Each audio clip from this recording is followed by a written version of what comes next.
நீ ஆசீர்வதிக்கப்பட்டவன், நீ பெரிய காரியங்களை செய்வாய், மேன்மேலும் பலப்படுவாய். அந்த ஆவியானவர் அபிஷேகம் பண்ணப்பட்ட தெரிந்து கொள்ளப்பட்ட மனிதன் என்ற ஒரு பயபக்தி தாவீதுக்கு இருந்தது. தாவீது கொல்லும்படியே தான் தேடுகிறார். ஆனால் அவன் ஒரு காலத்தில் அபிஷேகம் பெற்று தேவனுடைய விருப்பத்தை நிறைவேற்றின மனிதன். அதனால தாவீது அவருக்கு மரியாதை கொடுத்து கனம் கொடுக்கிறார். தாவீதை கொல்ல தேடின போதிலும் அவர் நேசிக்கிறார். அதைத்தான் அறிந்து கொண்டு சவுல் சொல்லுகிறார், நீ ஆசீர்வதிக்கப்பட்டவன். இது ஆண்டவர் அவர் வாயிலிருந்து சொன்ன ஒரு வார்த்தை.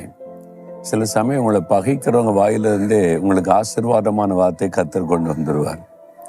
உங்களை பகைப்பாங்கல்ல, அழிக்கணும்னு நினைப்பாங்கல்ல, அவங்க மூலமாகவே கர்த்தர் உங்களுக்கு ஆசீர்வாதமான வார்த்தை கொண்டு வந்துடுவார். அது நிறைவேறும். அப்படிதான் யாரு கொல்ல வகை தேடினானோ அந்த தாவீதை பார்த்து சொல்லுகிறான், நீ ஆசீர்வதிக்கப்பட்டவன்.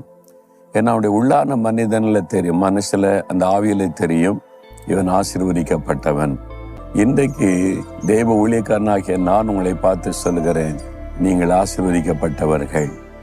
சகோதரனே, நீங்கள் ஆசீர்வதிக்கப்பட்டவர்கள். சகோதரி, நீங்கள் ஆசீர்வதிக்கப்பட்டவர்கள். மகனே, நீ ஆசீர்வதிக்கப்பட்டவன். மகளே, நீ ஆசீர்வதிக்கப்பட்டவள். என்ன இயேசுவை நேசிக்கிறீங்க, அவர் மேல அன்பா இருக்கிறீங்க, அவரை விசுவாசிக்கிறீங்க, கட்டாயம் நீங்க ஆசீர்வதிக்கப்பட்டவர்கள்.